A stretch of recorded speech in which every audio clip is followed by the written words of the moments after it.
two things about having a burden. For me, at least, I usually don't see dreams, and it's very rare. So, or I may just see something random. But very many years earlier, one of my aunts, she's born again, and she would get dreams, and then she would write down the dreams. She would even write down what time in the night it was, and how she prayed, or certain scriptures. So she was very meticulous about all this. I used to wonder, like, God, don't I should tell God, God, don't make me up. I'm not going to do all these details. I don't have it in me to sit down and see what is the time and then search for scriptures and all in the middle of the night. I'm not going to do. And but I remember she had many testimonies around this. And so there were times that God gives me dreams when I have seen a family member, then I'm up immediately. I then, my aunt comes to mind, and so whether it's 2 o'clock in the morning, 3 o'clock in the morning, does not matter. Then I will sit up and really pray. And so that is a thing of the burden. And eventually I get to know that yes, it was God waking me up, and it was God telling me to pray for this family member. It may be a far off relative or whatever, but when it comes to family, I am immediately more alert. So those are things that God does with me. That's the burden that I know is from God.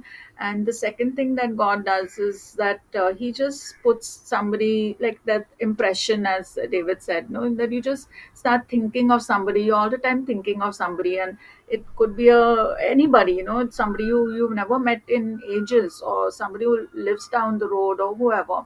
So for me, it has happened where, especially if they are going to pass away, or something very tragic is going to happen, God puts that person on my heart, and then I Yes. keep pestering my husband that let's go, let's go, let's go. And I know that I have to go and meet this person. I have to go and meet this person. I don't even know why I'm going there, or why I have to meet him, or I've not met this pastor, or I don't even know the pastor, but I know that God has put him on my heart. So then I go, and then I realize, the situation. Then after that, God shows more things, or shares certain scriptures, or leads me to pray in some ways. And then within couple of months, or maybe a year, the person passes away. So I know the reason why God has taken me there. So that's the kind of a burden that the way that God gives me burdens. So now I've become more alert to it. Earlier, as a new believer, didn't really realize it, but yes, when I would fast, then it gets, more like, more stronger, that impression, and you're more aware that yes, God is speaking to you.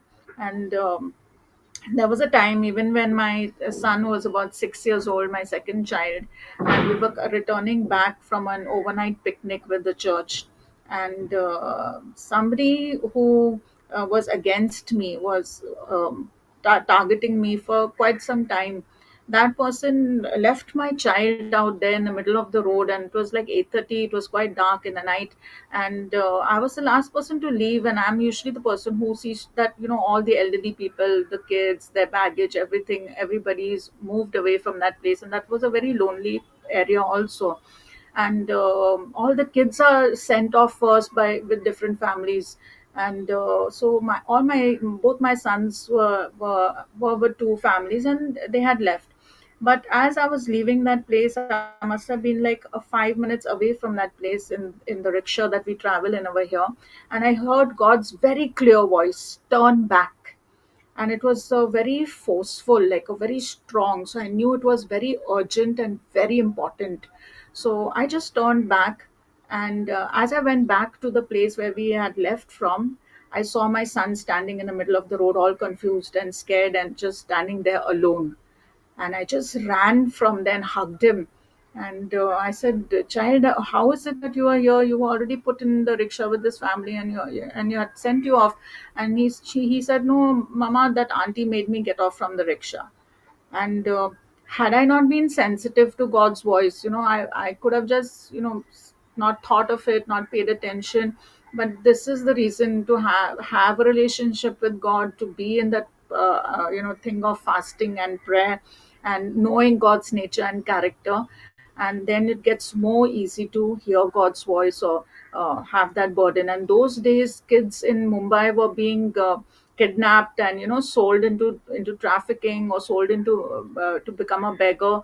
And in those days they would even gouge out the eyes, or amputate the arms, the legs, to make a child crippled, so that people, from their emotions, they give to such a child much more money than what they would give a normal child, and things like that. So those are things that were happening. That was like 30 years ago. So it's so important to know and be one with God.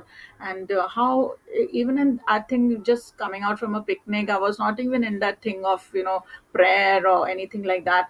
But God knows your heart, right? And God is so particular, and God loves you so much. So even if you are distant from God, God shows He's so sovereign, and He shows His love for you, and He will always draw you. However far away you are from Him, He will always draw you and bring you closer.